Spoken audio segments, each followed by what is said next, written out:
Today's show is sponsored by the ABV Barrel Shop. The ABV Barrel Shop is located in the St. Louis metro community of Arnold, Missouri, and is the world's first single barrel only liquor store. This business is owned and operated by Steve Akeley and Jim Fosnot. Head over to abvbarrelshop.com to sign up for their email and text distribution list. That way you'll know what they have in stock, what classes are coming up, and what barrel picks they have in the works. We are also sponsored by The Bar to Go. The Bar to Go offers a fully customizable carrying case that allows you to take your favorite distilled spirits or cocktail ingredients with you. Whether you're looking for yourself, a customized gift, or logo items for your business or event, The Bar to Go can help. Check them out at thebar2go.com. Use the number 2 when you type out The Bar to Go. Did you know Neely Family Distillery now ships its popular distilled spirits directly to you? To order, simply call 859-394-3258. Tell them the ABV Network sent you. And now, on to the show. Let's drink!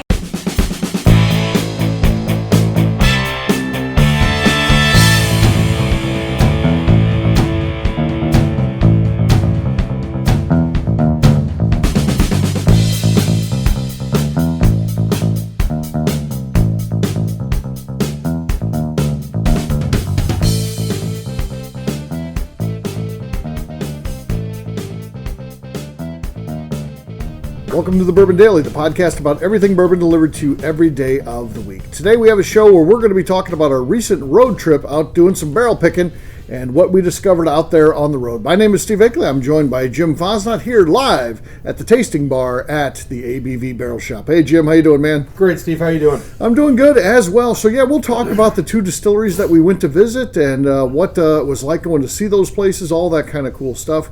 We'll get to that in just a minute. For right now, you said there's something you want to talk about. What is that, Jim? Well, just what an interesting week it is. I want to talk about our version of repeal. So we had a slight hiccup with the license here. Yes, we did. Well, I guess it is to a fault of our own, but there's so many licenses involved in this business that we thought we had everything until we had a state representative come in, and we don't like people with clipboards. Yeah, he had a clipboard. That's usually a giveveay. Yeah. So we knew something was going on. iPad, okay. That's typically a salesperson. Clipboard, government. No. Yeah. Some form or the other. So anyway, we were missing one of our licenses, so it was a tasting license for the state. We had our tasting license for the city. Somehow we were able to get that without having the tasting license for the state. Not sure how that happened, but anyway, we couldn't do any tastings here in the store, which is kind of pivotal to what we do here, considering most of the things we have in our store here, nobody in this area has tried before. So we were handcuffed for a solid week. We got the paperwork in the next day. Yep. It probably cost us, I'll say, easily $5,000 in sales. Yeah. For a $28 license. Yeah. So people come in and they start looking at the stuff. They start asking a few questions, and you tell them that you can't taste it. And so many of them turned around and walked out saying that they'll be back. You know, I haven't seen any of those people come back. We've been back after our repeal almost a week now, and haven't seen any of those folks. And I don't think you will. I think you check things, and that's something you say to be nice, heading out the door. I'll be back. But yeah. But it has been a good week since then. Since we got our license back on Saturday, we had a great week so far. Great close to last week, and then this week's been a solid. So yeah, it's good. Good having that. Again, it's really. It represents our entire business, what we're trying to do, because we are bringing new things, and you have to be able to try them. I mean, who wants to buy a bottle that they've never even tasted blind? So, tasting is key. So, yeah, it's good to have it back, man. So, we're good. So, thanks for trying to throw me a curveball there, Steve, but I think I had a little answer for you. I don't know, I'm throwing you a curveball. There's a format to the show. I don't have a topic. I know. That means there's 2 of us. Barley's here. He's not contributing anything. There's a pre-show warning. Right. So I just was like, oh, we didn't talk about this. Someone's got to do it, and I'm not. So Jim can handle it. So there you go. All right. There you go. Let's talk about what we're drinking. No cork pops because we got stuff off the tasting bar because our repeal is over. So Jim, what do you got there? I've got 10th Mountain out of Colorado there. So. A fantastic bottle out of Vail, named after the 10th Mountain Brigade. This is such a great drinking whiskey. It drinks way below its proof. It comes in at 118.2. This is the whiskey when people come into our shops, they don't like high proof stuff. We give them a taste of this, and they'll all guess it to be between 90 and 100 proof. And then we reveal it's 118.2, and they're kind of blown away by it. So This one, this is a fall off the porch bourbon. This is a big new bourbon for sure. Yeah, for sure. I've got one similar proof. It's 118.5. It's Planter's Whiskey. It's our buddy Demetrius Kane from Nobleton's Distilling House. One of the, again, it's a smart business. There's a lot of smart people in this business. Demetrius certainly falls in that. He's an interesting guy. He's got a very fascinating life. We're going to be working with that guy more too. So that's one of the exciting things that we got going on is our ability to continue to work with Demetrius moving forward. And he's a great guy, and I can't wait to see how his business expands. We were his first barrel pick ever. So one of his guys who kind of sets up his schedule and that said, "Hey, I just want to tell you this off the record," and here I am on the podcast. Nobody listens to our podcast, though, so we're fine. Yeah, Demetrius is never on there. he never listens. Demetrius never listens to this either. But he was like, that was a really big deal for him. He was very proud moment. And I agree, he should be proud. I mean, it's a great looking product, great tasting product. And people were excited about it getting here, so it's been great. We're proud to have it in the building. Yeah. And we've got some great friends, thank goodness. But it was really interesting pick with him. I think he's an interesting guy to do something like that. But man, he's just doing really good stuff, and he's kind of under the radar right now. And there's a lot of great craft distillers out there, but let's be honest, there's a lot of crap. And so to kind of separate those is great. Kind of to see the ones that are rising to the top. And he's going to be a big deal in the next few years. He's doing it right. Just moved into a larger location. Got a couple of new stills going. So he had moved to a larger location. So I'm anxious to see what his future holds. But I know it's going to be great things, and I'm glad to be a part of it. Yeah, I talked to him a couple times on the phone yesterday, a couple times today. There'll be a point where he no longer returns my phone calls. But for right now, he's still. You violate their trust when you say things you're not supposed to. Well, that was not him though. That was his worker. So yeah. So, but I thought it was a cool story worth mentioning here. And be on the lookout. Nobleton's Distilling House, good stuff. And on that note, since we got no thing, we can still do cheers. Yeah, cheers, buddy. All right, we'll take a quick break. And then when we come back, we're going to tell you about our experience at both of the distilleries we went to and what we found and whether or not we liked them and all that kind of good stuff. We'll do that in just a few.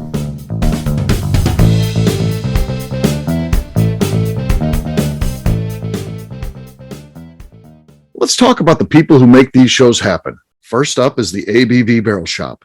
It is the most unique shopping experience in the world of bourbon, as the ABV Barrel Shop only sells single barrels. Owners Steve Akeley and Jim Fosnot select. With over 100 distilleries on board to sell us barrels, we are home to the most unique and diverse barrel pick selections in the bourbon world. By signing up for our email, you will always know what we have in stock. In addition to the single barrels, we'll have a gift shop featuring ABV Barrel Shop as well as ABV Network merchandise. We are partnering with vendors like Art Eatables and Old Man Bay Signs to bring you unique items you can't find anywhere else. We will also have a 24-seat classroom where we are offering educational and fun classes like Breakfast and Bourbon, a series where we pair donuts and bourbon, customer barrel picks, and opportunities to learn from master distillers and other bourbon dignitaries. Best of all, we feature a tasting bar where you can try before you buy. All of this is located in the St. Louis metro community of Arnold, Missouri. If you are in the St. Louis area, please stop by to say hi. If you're traveling in from outside the area, please take advantage of our hotel rates with the Drury Inn and Pear Tree Inn, less than a mile from our shop. This can be done via the links in our Visit St. Louis section on our website. Head over to abvbarrelshop.com to plan your trip. The ABV Barrel Shop. It's where single barrels live. Hi, this is Steve Akeley, owner of the ABV Network. We're sponsored by the Stave and Thief Society. This is where you, a bourbon enthusiast, can expand your knowledge and emerge a bourbon steward. In 2017, I completed my Executive Bourbon Steward certification. It's the most comprehensive bourbon certification program available and connects you with an expansive network of bourbon enthusiasts and professionals. Check out the full listing of in-person and online certifications and join the society today by enrolling at staveandthief.com. Okay, let's talk about the Neely Family Distillery. In 2018, I met Royce Neely at an industry event. He started appearing on our shows, and we became friends during my frequent trips to Kentucky. Today, he is amongst the leaders of young distillers leaving their mark on the bourbon industry. A visit to Neely Family Distillery yields insight on their unique family history, why their products are special, and gives you the opportunity to taste their whiskey, moonshine, and creams. Check them out at NeelyFamilyDistillery.com or visit them in Sparta, Kentucky.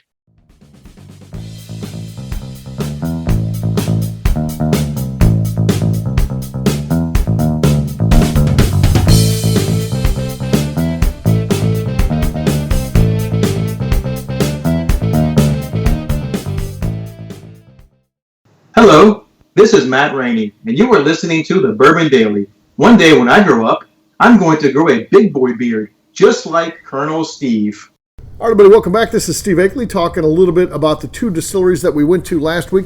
It was our first opportunity to get out there and do what this business is, to get out and do some barrel picks out in the field, right? Yeah, we've obviously done a lot of road trips together in the past. Right.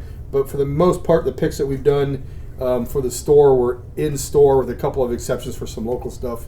So to get out and do a full road trip to do some picks was a lot of fun. Yes, it was. So yeah, we've been pretty much tethered to the store here, build out and getting it going and all that kind of stuff. But now we are realizing the dream that we had of staying not open Sundays, Mondays, and Tuesdays. Technically, though, we are typically there when we're not traveling. We come in here to the store. Sundays is the day that we try to take off, so we can have at least one day off a week. But Monday and Tuesday, you and I are here, and we're here working, doing our thing here. And turn on the open sign, and people are see that, come on in, because we are here ready for business. But we don't always have to be here. That's the good thing. We don't want to set up the expectation of we're going to be here Monday through Saturday, unless we're picking barrels, and then people come by and it's like, shit, well, wouldn't you know, today's the day they're not here. So we set up that expectation early. We're not going to be here Sunday, Monday, and Tuesday, and that allows us 3 days to go out and pick barrels. We can literally pick anywhere. Our thing is we pick anywhere from Colorado east, if you're looking at a map. So that's where we're willing to go and drive. And we could do any of those within that time frame. So we'll pick farther west than that, but not in person. I'm not going to jump on a plane to go do a barrel pick, and we're not going to drive. There'll be samples coming to the store at that point. Yeah. So, and there's nothing wrong with that style, but we like when we can to get out there, because not only do we get to taste the whiskey on site, we get to learn more about the distillery. We get to meet the people, not only the distillers, but the people behind the brands. When we get to one of them today, we'll talk about our buddy Sean. I mean, he's not a guy who's a distiller. He's not public facing, but a very important guy in Dancing Goat Distillery. So yeah, sure. Yeah. It was a fantastic weekend to learn the stories, to meet the people, to see. Also, I like to see the different distilleries and see how they are doing things. You and I have been to God knows how many distilleries at this point. You'd think we wouldn't see anything new after going to 60 plus distilleries, right. And we were shocked with a still we saw this past couple of days. So. Yeah, we'll talk about that in just a second. We went to 2 distilleries. We'll go in the order that we went to them. We went to Driftless Glen first. So what were your thoughts when we first walked in the door of Driftless Glen? Well, and just to clarify, these are both in Wisconsin. Yeah. So Driftless Glen, just a beautiful facility we walk into. They did really spared no expense on the build out, but it's on this beautiful stream that goes alongside there, and it's next to Circus World, which I guess was either Barnum and Bailey or Ringley Brothers, one of those two originally. But just kind of a neat environment to be set in. Their winter home. So who has a winter home there? Yeah. There was one that was down in South Florida. That's the one I would have been with. Yeah. Who's taking their giraffes to Wisconsin in the winter? That sounds bad for the giraffes. Yeah. But it was interesting to see all that kind of history around their distillery. But they really spared no expense, and it was a beautiful restaurant. Just with the deck almost right up to the water's edge there on the river. It was a nice day when we were there. People were dining outside. I mean, very cool setup. Yeah, it was definitely a really cool setup. We literally did our pick right in the restaurant. I was wondering what people were thinking as they see all these samples lined up. They're dining, and then they're like, I guess a liquid lunch for these guys. Was it 9 samples there? Yeah, I think it was 9 samples. 9 samples we did there. So, they had to be looking because we had a full rack in front of each of us. Yeah. So we did our buddy Justin Sharpie. He was the guy who helped us with the pick.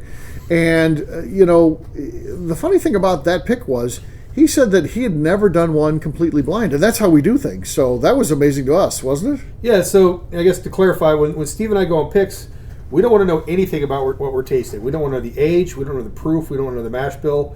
And we've gotten some really unique results because of that. We've picked some barrels that we probably would have even never chose to taste if we didn't know what we were going into. And so, it was pretty funny that he's been doing this with them for 5 years or so. Yeah, like 5 years with them, and then in the industry before that. And he said he never had someone come in and want to do it completely blind, which was kind of shocking to me, but it also kind of, makes me proud of what we do. Yeah.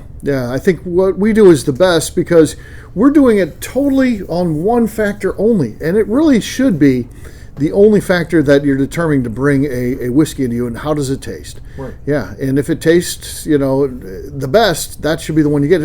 Who cares if we picked one and there's another one that has an older age statement, or there's one that's a higher proof? That doesn't matter, because at the end of the day, we have to pick on what tastes best. And to be honest, we may be doing that at our expense at some point, because some people shopping are looking for the oldest or the highest proof or whatever. But after a while, they learn, no, we're picking great barrels because we're picking straight on taste. But it's probably cost us some things in the past of, people looking, I want something older or want something higher proof. But I think we've built a pretty good reputation for what we do and how we do it. Yeah. So that was the first one we went to. Had a good time there. After that, we headed out and went to the small town of Cambridge, Massachusetts.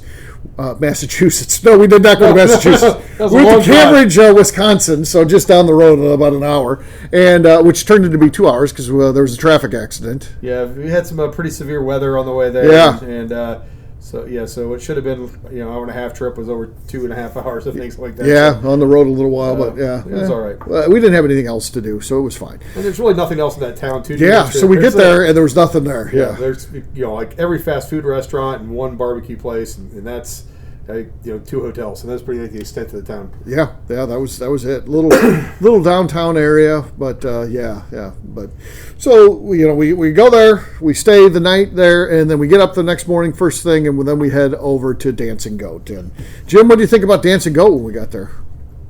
Beyond impressive. So nothing against Driftless Glen, they were fantastic, but they were Driftless Glen's A+. Dancing Goat A++. Yeah, they're a whole other level. I don't know what to say. We met by Nick Moss there, so the distiller, and I guess what is he, the son of the owner? Yes. How it breaks out, and then his crew there. So we got to meet quite a few people that worked in the distillery. Had a bunch going on that day, so it's kind of cool to see the processes in place. But and then 3 or 4 complete stills. Yeah, 4. Yeah. Yeah. So and all different, which was crazy, and that's where we saw the craziest still I've ever seen. This still is apparently something they use to make to refine rocket fuel. Yeah. It's tubes. That's the best way you can. Yeah, that's the best way you can describe it. He said he only knows of 2 or 3 other distillers in the country that are trying to use it. So there's no plates. There's nothing like you're used to seeing. There's no pot, of course. It's just tubes. Yeah. So that was interesting to see and have him talk us through it and explain how the process works as much as I could understand it at that point. In a 10-minute dissertation on it, but on top of that, they had a full column still, a pot still, and another gin still. Yeah. So all 4 fully operational, and they got a lot of room to expand in there, and they got so much capacity. They're going to be a really big player in the upcoming years. Yeah. One of the neatest things, and unfortunately if you go there, I don't think you get to see it. It's not part of their tour or anything like that, but their warehouse. Their warehouse was spectacular because it was a Kentucky warehouse in Wisconsin. I mean, it was traditional Kentucky, built by Busick, which does all of our favorite distilleries in Kentucky. So it had that exact same look, and that was kind of neat to see too, wasn't it? Yeah, it was beautiful, and they're filling it up pretty quickly too. Yeah. I guess we were concerned about that, but they're like, we got to start selling more. So they're I guess their plans in the short term are going to be to sell more than they're loaded in for a while and kind of get caught up in that way. Because they've been building for a while. So I didn't realize that they had some connections. Tom Moss, who's the father, and of course he had worked for Brown-Forman, then Jim Beam, really connected in the industry, but they also had a relative who worked for MGP. So they had an inside connection there. So they were getting a lot of stuff from them, even some things when they'd call them and be like, hey, here's a one-off, we don't know what to do with this. They'd buy it all. What do you want to do with that? We'll take it all. So he's telling a story about they're just trying to clear some warehouse space, and he made him a deal on these specific barrels. I can't remember what the whole thing was on it. Yeah. But they just bought everything that MGP had, this one thing, just because MGP was trying to clear space. Yeah. So then it's going to give them some the luxury of using some things to blend, and using some of those then barrels for unique finishes and stuff. I think it's a really cool place. I mean, it's almost hard to believe that place is real. It's that neat. Well, a couple other unique things. So when we're in the plant itself, in the distillery itself, upstairs, they had this awesome room. And listen, this isn't a gin show, but they had a gin classroom where it must have had, I don't know, what do you think, 15 stills. 15 little stills where you would come in and learn how to make gin in a class. I mean, your own personal you make a gin bottle. Still. You make a bottle at the end of the day. It makes a bottle of gin. Just beautiful setup, kind of a great concept. And even though we're not necessarily gin people, we want to organize a gin class there. We talked about that for our ABV group. To get people up there, so that was. It looks so much fun because you're operating a very small still. You're making the decisions on how ultimately that product's going to taste. They have all the different botanicals and things like that you utilize to make gin. So you create it to what matches your flavor profile, at least what you think it's going to do, and then you literally distill it there, and you walk away with a bottle. That's what you purchase at the end of the class is a bottle. Yeah. It's cool, pretty cool. And then they have. Again, something I haven't seen, but it's it was a oak Solera, so for their ryes, and to kind of picture it, it's 4 oak barrels, in a row, on top of each other, connected through tubing, and they would run through there to age their gins, and they had 4 rows, 4 high. That's how they do their rye. It's just I've never seen a setup like that. I've seen Soleras over in Europe, but I've never seen something in an oak. I would have thought in your favorite place ever. Papa Pilar. They have a Solera. But they didn't have an oak one there, did they? Yeah, they do. I guess I didn't see one. They do, but it's for rum, not for rye. So this is the first time I've ever seen it with rye whiskey or anything like that. But yeah, they do. Although they got that barrel set up at the front of the place. Yeah, I didn't see. I guess I didn't recognize that, Steve. But no. I'm glad I could help out there. Thanks. I'll have to check that out. You have to go back again. Yes. This gives you a reason to head back. Which we will be going to Key West. Matter of fact, we're taking reservations now for that. So, yeah, we Scott and Becky from Catoctin Creek just confirmed today. That's a big deal. Yeah, that's a big deal. So yeah, it's going to be a good time. So come and join us. But what amazed me more than anything, it's quite the sight to behold when you see the distillery and all the cool stuff. But the people at both locations were great. We loved our time at Driftless Glen and the folks there. Renee couldn't be there. We're gonna the owner. She's out of the country. Her and her husband were out of the country. But we did get to meet the Moss family, and boy, they're special people, aren't they? Well, yeah. I mean, Nick is brilliant, and he's all over. He's just thinking so many things so fast, trying to keep up with with stuff. But just smart guy. That's where our friend Sean comes in because he helps. Sean reins him in. Yeah, he helps rein that in when necessary. Occasionally. Yeah. But then Tom came in. So Tom Moss, Nick's dad, who you were talking about was with Beam and Foreman before, but he's also the person who invented rum chata. Yeah, that's a good business person there. Yes. And so they sold off rum chata, and that's where the money for this distillery is, I guess, from. But boy, I think I'd be a prick if I did that. Yeah. He was such a nice guy. I think I'd be a real prick if I had that sort of success. Well, let's be honest. You're a real prick without that kind of success. So I don't know if anybody noticed a difference in you, Steve. That's true. I guess I'd just stay the same if I had that sort of success. It wouldn't change me. But it's great sitting here with him hearing his stories. I mean, he's got stories with Booker No and all this different stuff. We did our tasting in what they call the vault, and it's truly a vault. It's got a bank vault door that leads into this room. And it wasn't just their product. They had a lot of other fantastic whiskeys in there. And we thought we had a good tasting at Driftless Glen, which we did, but we tasted 15 at Dancing Goat. Yeah. We did some of those right out of the barrel in the distillery. We'd finished tasting the vault. He's like, let's go to the distillery. I had a couple other barrels. What did you taste? So we do that. Yeah. We did that. Then we're done, right? We think so. No. We'd come back in the vault to discuss it, and that's when Tom shows up, and he's like, oh, would you like to try this 40-year-old cognac or the 60-year-old cognac, or here's a whatever 40-year-old Armagnac. Yeah. Here's a Dusty from the 1960s, right? In a raccoon bottle. You want to try this? So right. It was great, and then they took us out to lunch, just a little place down the road, and just to sit there and hear the stories was just the best part of the day. Yeah, just good people, like you said, very very good people. I mean, I enjoyed my time there.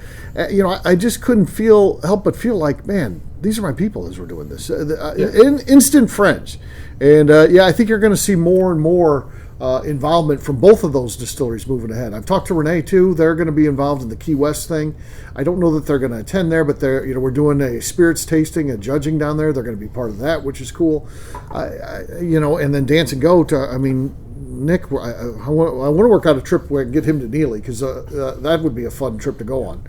Oh my God, get him and Royce together. Oh man, I don't know if Key West is big enough for the two of those guys, man. Holy crap, stand back. Yeah, so there you go. That's some good stuff. That's just one of many trips to come. The next one we got planned, we've got a crazy one coming up. We're going to be going to Iowa first. So we're going to go see Cedar Ridge, And then after that, we're going to go to see our buddy at RD1. We're going to go see Barry and pick a William Tar barrel. So you might say, wow, that's those two are not close together. They are not. They're not close. No. So we're gonna go do one, then we're gonna drive, and then drive some more in the morning, and then do the second pick. So it'll work out though. Steve and I have gotten comfortable with each other's silence at this point, so we don't feel the need to talk in the car for There's 8 no hours. need to talk, no. So we're pretty good at this point. Yeah, we've got it down. All right, on that note, we'll wrap this one up as we always do by talking about where people can find us. Jim, we'll start with you. Where can people find you? You can find me on Facebook at Jim Fosnot, on Instagram at FozJim, FAZZJM, or almost every day here in the ABV Barrel Shop in Arnold, Missouri, hanging out with you. All right, for me, I'm an easy guy to find. I'm at Steve Akeley on Twitter, Instagram, or Facebook. I've got a website, steveakeley.com. We've also got a company website. That thing's abvnetwork.com. Check it out because everything that we do is out there. Previous shows, blogs, so much more, abvnetwork.com. We also encourage you to give us a 5-star review. It helps new people find the show, which is important to us. Helps inflate our egos, which we also like that to happen. And then, and if you want to truly get involved, head over to patreon.com/the Network and do that. Or join the ABV Crew Club or the Barrel Syndicate. We've got a lot of ways where you can get involved in what we're doing, right, Jim? We sure do. We sure do. All right, Fridays, we'll have a brand new show for you tomorrow. Looking forward to that. Until then, take care, everybody. See ya. Cheers. Peace.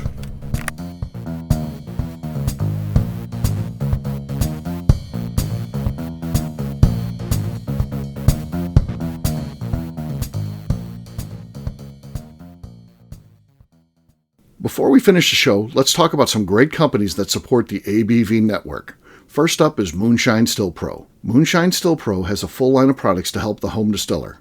Whether you want to experiment on the stove in your kitchen or you're looking for a bigger setup in your backyard, owner Russell Creed and his team can help. They have multiple still offerings, accessories, and even grain from their partners at Goldstone Mill to assist you in making whiskey on par with your favorite distillery. They can also help you with some fabricated parts you probably can't make yourself if you are attempting a DIY still project. Learn more or order your still or parts at moonshinestillpro.com. Another friend of ours is the Goldstein family at Goldstone Mill. The Goldsteins offer a variety of heritage and heirloom grains to make the finest whiskeys in the world. Plus, they are more than just a grain company. They are truly consultants to make sure the grains they are providing to you or your business meet your highest expectations. Additionally, they work with mills around the country, ensuring shipping is as low as possible for their customers. If you're a distillery, brewery, or even doing this at home, Goldstone can assist you. Check them out at goldstonemill.com, call them at 217-254-6613, or check in via email at hello@goldstonemill.com. Last but not least is the ABV Barrel Shop. While we don't get to play in the allocated bourbon game because we aren't selling the other products you have to do to get those, we do have access via our friendships in the bourbon industry to some really cool stuff. Have you ever seen your favorite craft distiller selling some really cool limited offerings only in their gift shop? I'm talking things like the hazmat offering Distillery 291 did for their 10th anniversary, or Neely Family Distillery's Papaw's birthday barrel. They don't have enough of it to send it out to distributors, so they only sell it via their gift shop. Well, companies like Distillery 291 and Neely Family Distillery have agreed to sell us 2 or 3 cases of these offerings moving forward, meaning our store will have the access to some of the rarest whiskeys in the world. Way more difficult to come by than the allocated bourbon offerings with a national release. Yes, they will be extremely tough to come by, but if you're a customer of our store, you'll have a chance to get them. Get signed up for our email or text list over at abvbarrelshop.com so you don't miss out. The Bourbon Daily is part of the ABV Network. For more information or to become a sponsor, please visit abvnetwork.com. Thanks for listening and cheers. This has been a Steve Akeley production.